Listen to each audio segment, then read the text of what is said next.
we're started. Here we are measuring sales, measuring Force 5 sales for the class association.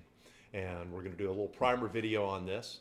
The important thing, probably the first step, is the most important to measuring sales, and that is that you have to mix a proper drink. So today's drink, our cocktail of the day, is going to be a Rob Roy. In order to do that, we start out by putting a little bit of ice in our mixing vessel. Then we're going to need approximately 1.5 ounces of scotch. We have several things to choose from here.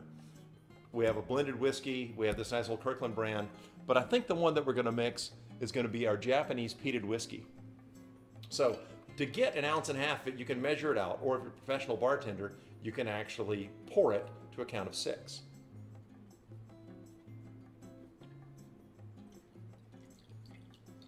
And there is your 1.5 ounces. We're going to need about 3/4 ounce of sweet vermouth. So the way that we do that, if we poured 6 for 1.5 ounces, we'll pour 3 to make our 3/4 ounce.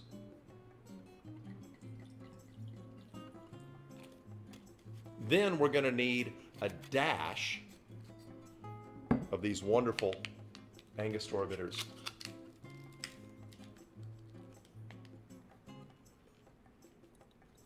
There's our dash.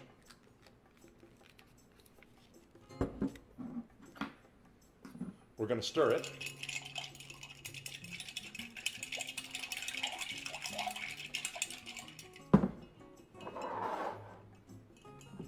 Then we'll pour it.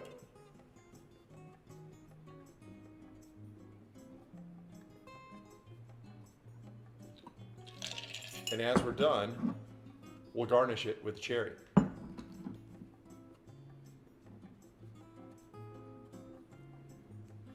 Cheers.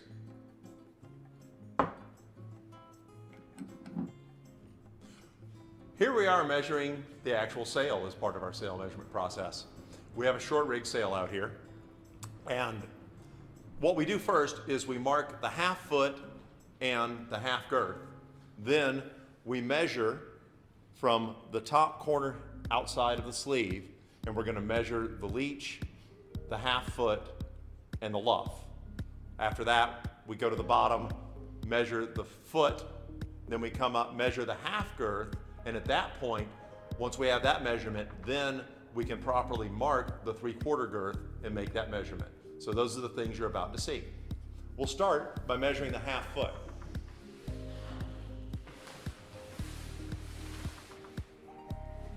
To do that, we fold the sail in half, we get the edge of the sleeve to the corner of the sail, and we put a simple mark. If there's black tape being used, sometimes we'll have to put some painter's tape or something on the sail so that our mark will show up.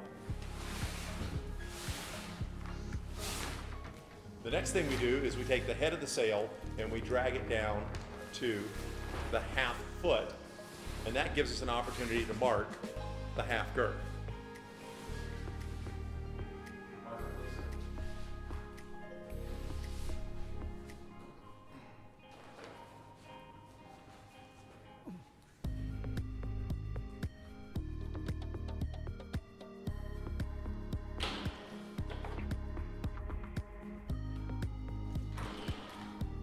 Now we can start with our measurement. We conveniently have a database to enter this information, so no paper is required.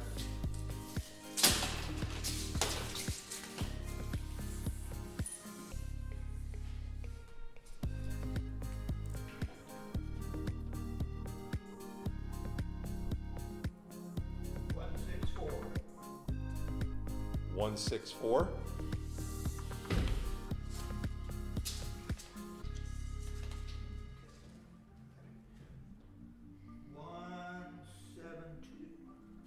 172. And of course, all these measurements are in inches. 183. 183. Next is the foot.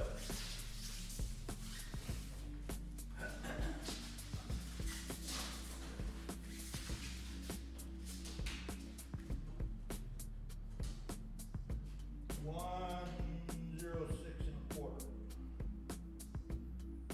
Okay. Then our half girth.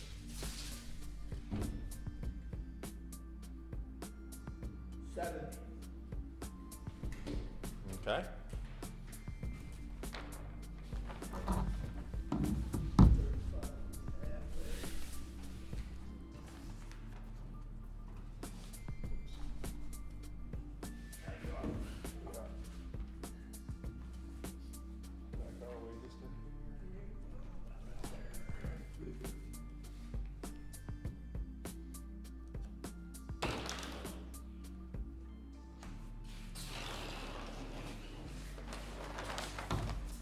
As we're making these measurements, we're pulling the sail taut to make sure we get a maximum length. 43 3/4. All right, and the battens. How long are our two bottom battens on this?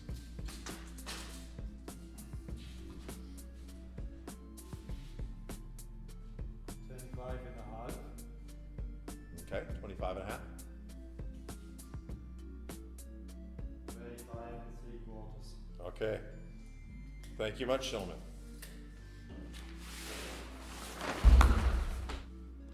Here we are measuring the full rig sail. You can see it looks a little bit bigger than the short rig sail. That would make good sense. So similar, actually exactly the same as we measured the short rig sail. We're going to mark the half foot and the half girth. Then we're going to measure the leech, the half foot, and the loft.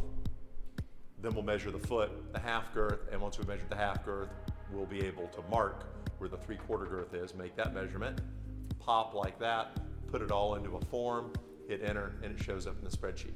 Here we go. Peter, if you take this down. Oh yeah, I'm sorry. Leave this here.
Okay.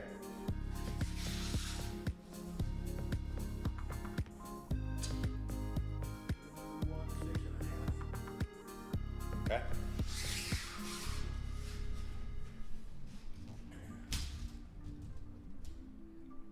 221 1/2. Okay.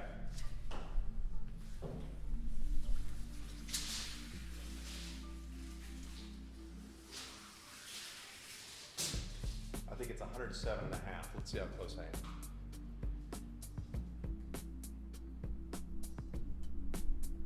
108. 108. Okay.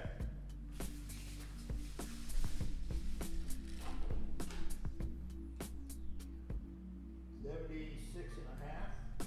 All right. So that'll be 38 1/4.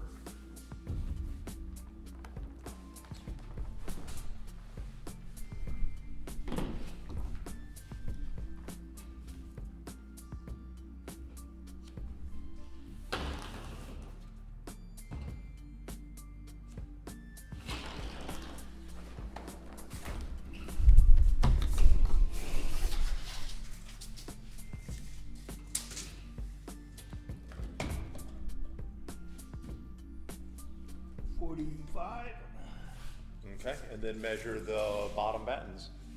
Don't worry about the top one. start there. 29. Okay.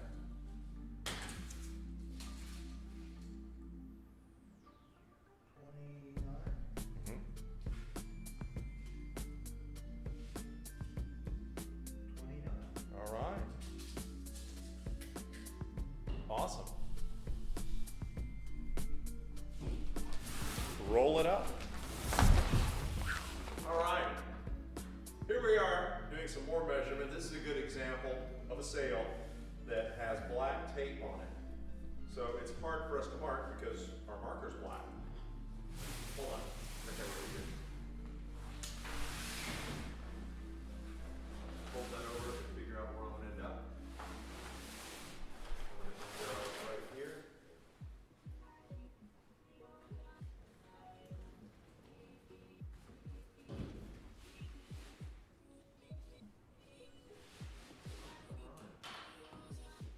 I got tape on that. You can put a mark. All right.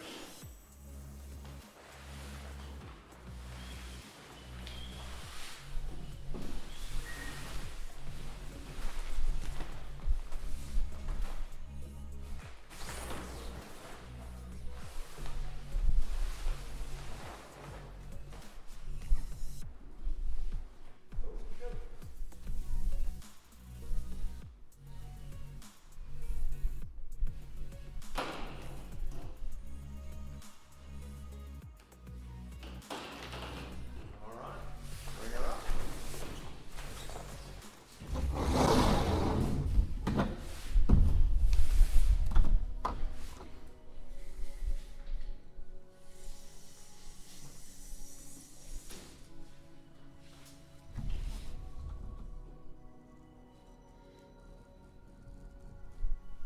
Two, 1, 3 3/4. 2,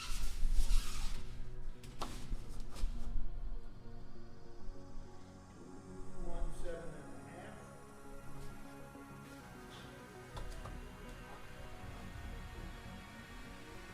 2, 2, 1.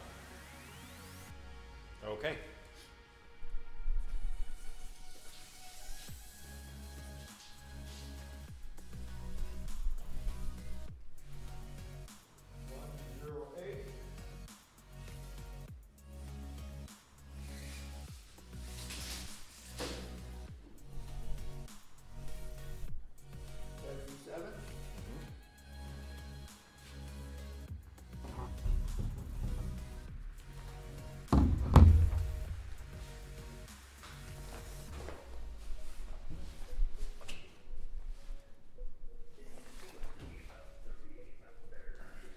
It's 39. You. It's 39. Towards me. This is 38. Yeah, but I want 38 and a half. Yeah.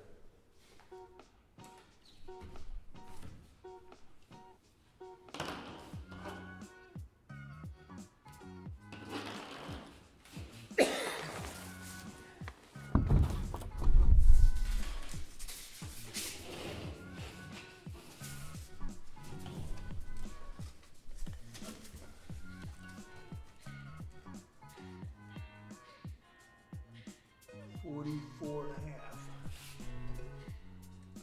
Okay. And the battens. 34 and a half.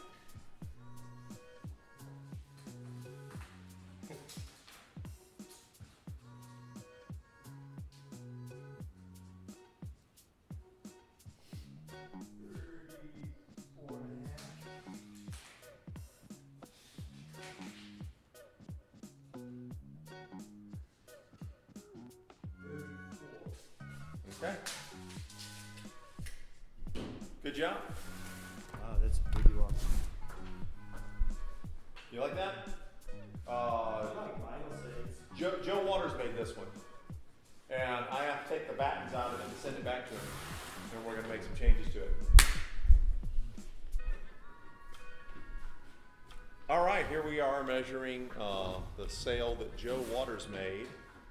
And then we'll take the battens out, send it back to him, and have him change it. We'll start out seeing that it says that it's marked. Let's hold it over and make sure that it's marked in the right place.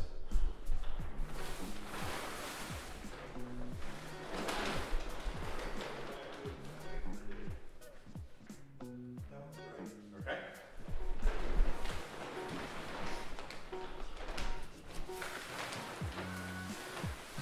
And send that down and make sure that our marks are correct.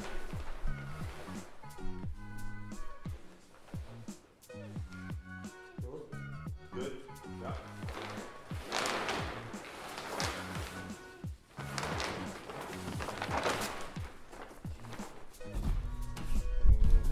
Okay.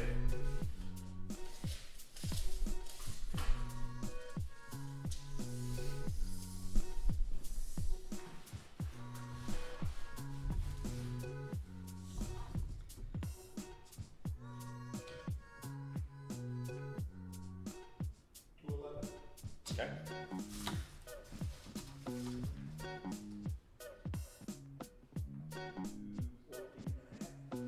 Okay.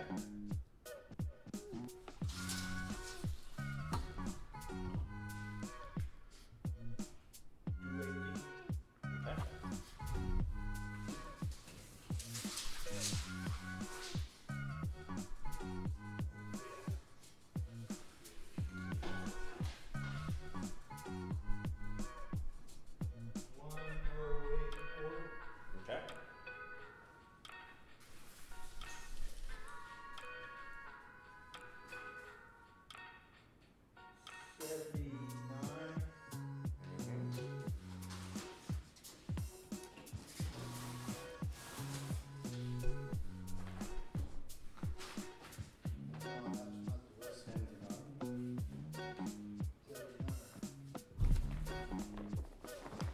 We already got it marked here. Yeah, let's see if it's marked correctly. Sorry about that. No worries. When you're done measuring it, can you go and do a step-by-step of how you fold it? So Okay. you get the points to measure. Sure. So we got 79, half of 79 is 39. And a half. So what we're doing here About right there. is we're taking the half girth, which is 79. We figure where the midpoint of that is, which is 39 and a half. Then we fold the head of the sail down to that midpoint, pull taut, and then we're able to mark where the 3/4 girth is going to be measured. In this case, we marked it correctly. And if we mark there, okay. So we measured this sail before, and we're making sure that we marked it the correct way the last time we measured it. How do you get the bottom of it? The way that we get the half girth is we take the head of the sail and we take it, fold it down to the midpoint of the foot, which is the half foot. 46 and a half. Okay?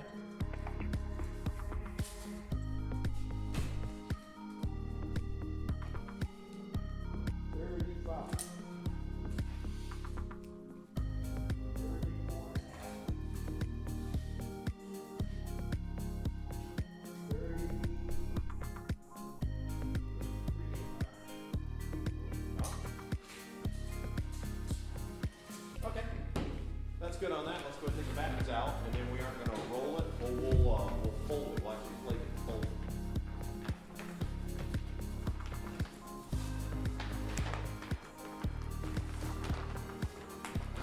And this is going back why?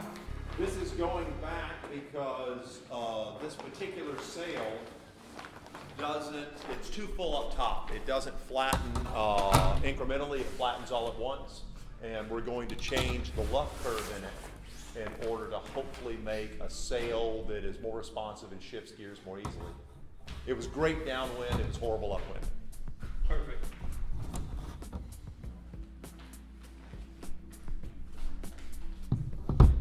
Okay. So everybody gather right here. You gotta tell us what we have to follow with that. With the Suntory Toki. I've not really had a Rob Roy before, so it's kind of like Kind of like a Manhattan, only different. it's like a PD Manhattan.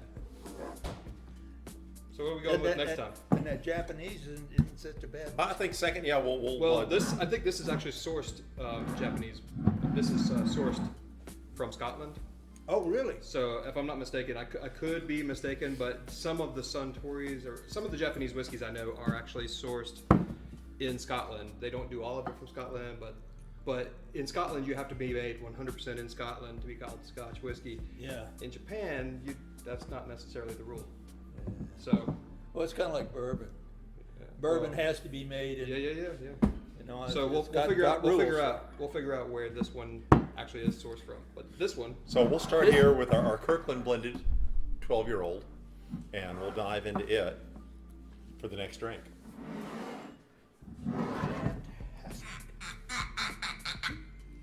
The giant bottle, because that's all that Kirkland makes. You know. I mean, everything about them is awesome, including the size.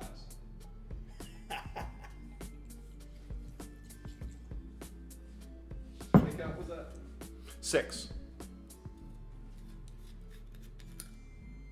Then 3.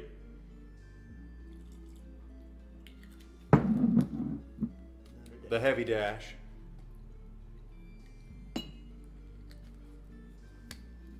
The stir.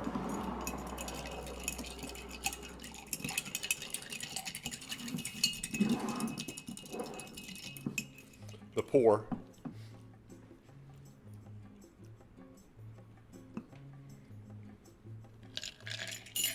And the cherry. Oh, that part reminds me of the man. Fifth Element. Yeah. Cherry. And the cherry. Cheers. That's what. Yeah. Now we see, can I do this as? Ah. So I'm thinking that's a Highland, right? Because this one is a little lighter on the palate. A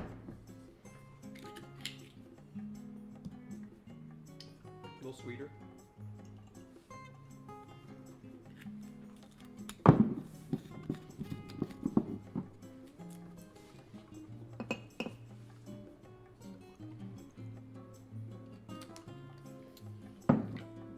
Mix them 2 for 1. Now you're thinking.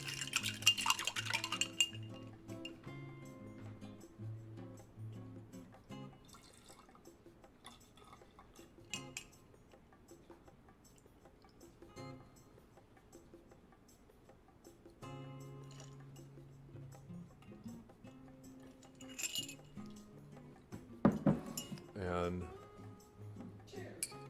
cherry. Cherry is very important. Extremely important.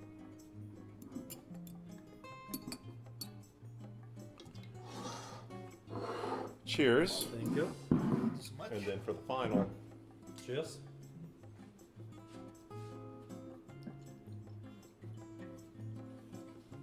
So what do you think about that compared to the last one? It's more of a whiskey flavor to it. Yep. A little smoky. Yeah, a lot smokier.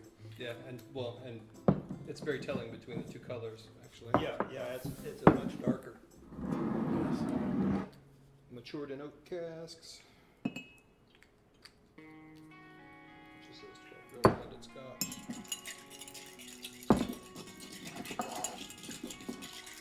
Oh, single malt and grain whiskeys. This one's much more potent.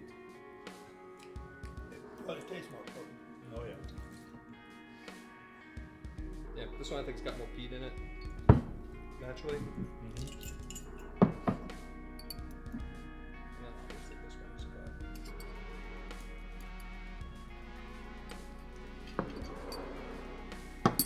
Yeah, super light. But I don't know, this one seems. It's more like whiskey, but I don't know, it just seems, I guess because it's fruitier. I don't know.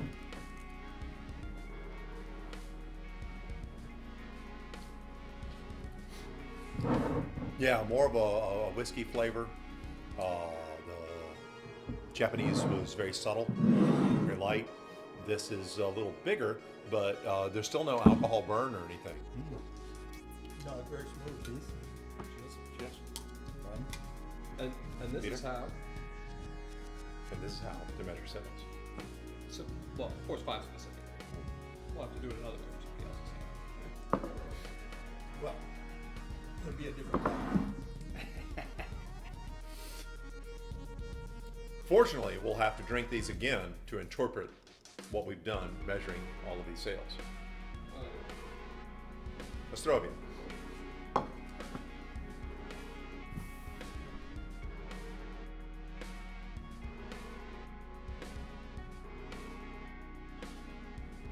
I didn't know that I liked it. Cheers Cheers. Yes. to Rob Roy's son. Rob Royson.